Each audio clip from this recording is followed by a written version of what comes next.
Budget ఏదైతే ప్రవేశపెట్టారో ఆ budget నిజంగా కేవలం మభ్యపెట్టేందుకు మాత్రమే ప్రవేశపెట్టిన బడ్జెట్ డాక్యుమెంట్. నిజంగా ఎవరైనా కూడా బడ్జెట్ ప్రవేశపెట్టేటప్పుడు, పెట్టాలి అని తాపత్రయపడేటప్పుడు ఎవరైనా కూడా ఎన్నికలు అయిపోయిన వెంటనే బడ్జెట్ ప్రవేశపెడతారు. సాధ్యమైనంత ఎక్కువ సమయం బడ్జెట్ ఎస్టిమేట్స్లో బడ్జెట్ కేటాయింపులు చేసి బడ్జెట్ ఎస్టిమేట్స్ ద్వారా వాటికి కేటాయింపు చేసి వాటిని ఫుల్ఫిల్ చేయాలని ప్రయత్నం చేస్తారు ఎవరైనా కూడా, చిత్తశుద్ధి ఉంటే. కానీ అన్ఫార్చునేట్గా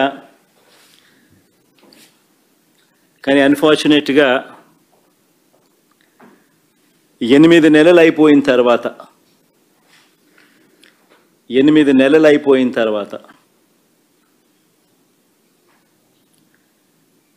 కేవలం ఇక మరో 4 నెలలు మాత్రమే ఉన్న పరిస్థితుల మధ్య 8 నెలల పాటు కేవలం ఓటోన్ అకౌంట్ బడ్జెట్తో నడిపి మరో 4 నెలలు మాత్రమే ఇక ఈ సంవత్సరానికి మిగిలి ఉన్న పరిస్థితుల మధ్య బడ్జెట్ ప్రవేశపెడతా ఉన్నారు.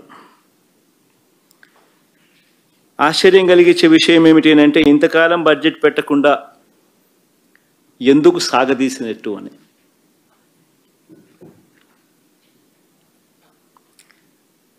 ఇంతకాలం బడ్జెట్ పెట్టకుండా ఎందుకు సాగదీశారు అని అంటే కారణం, ఒక్కసారి బడ్జెట్ ప్రవేశపెడితే చంద్రబాబు నాయుడు గారి మోసాలు అబద్ధాలు అన్నీ కూడా బయటకు వస్తాయని తనకు తెలుసు కాబట్టి. ఒకసారి బడ్జెట్ ప్రవేశపెడితే తన మోసాలు, తాను చెప్పిన అబద్ధాలు అన్నీ కూడా బయటకు వస్తాయి. బయటికి రావడమే కాకుండా ప్రజలు కూడా మా సూపర్ 6 ఏమైంది, మా సూపర్ 7 ఏమైంది అని చెప్పి కూడా చంద్రబాబు నాయుడు ప్రజలు నిలదీస్తారు అన్న సంగతి కూడా తనకు తెలుసు కాబట్టి చంద్రబాబు నాయుడు గారు బడ్జెట్ ప్రవేశపెట్టకుండా దీన్ని సాగదీస్తూ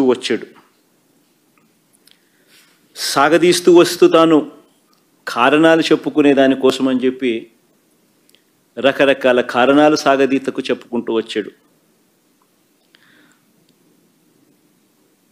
పరిమితికి మించి వైఎస్ఆర్ కాంగ్రెస్ పార్టీ అప్పులు చేసిందని, రాష్ట్రాన్ని శ్రీలంక చేశామని, ఇలా రకరకాల సందర్భాలలో ప్రజలను మభ్యపెట్టే కార్యక్రమం చంద్రబాబు నాయుడు గారు, ఆయన కూటమి, ఆయనకు తోడు ఆయన ఎల్లో మీడియా, వీళ్ళంతా కూడా రకరకాల ప్రచారాలు పెడుతూ వచ్చారు. ఇవాళ సాక్షాత్తు చంద్రబాబు నాయుడు గారు తాను ప్రవేశపెట్టిన బడ్జెట్ పత్రాలే చంద్రబాబు నాయుడు గారి డ్రామా ఆర్టిస్టు అని చెప్పి చెబుతూ అవే సాక్ష్యాలుగా నిలబడ్డాయి.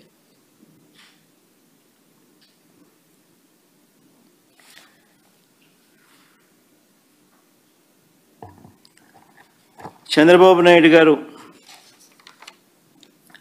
తాను చెప్పిన అబద్ధాలు ఎలా ఉంటాయి అని అంటే, ఆర్గనైజ్డ్ క్రైమ్ అనేది చంద్రబాబు నాయుడు ఎలా చేస్తాడు అన్నది నిజంగా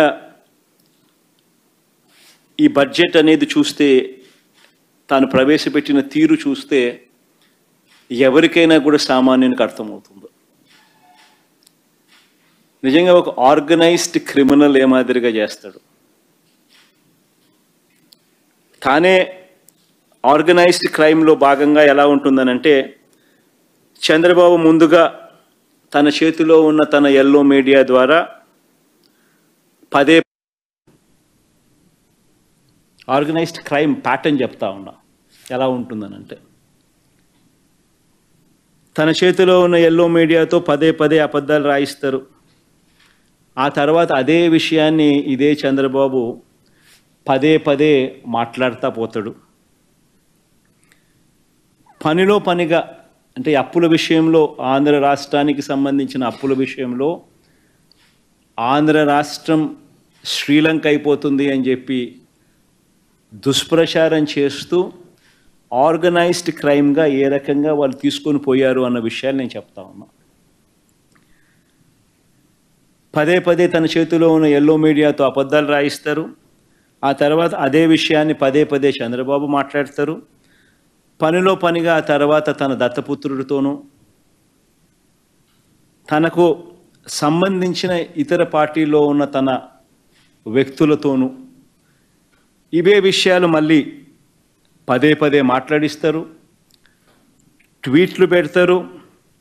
చివరకు దాన్ని ఒక అంతర్జాతీయ అంశంగా కూడా మారుస్తారు.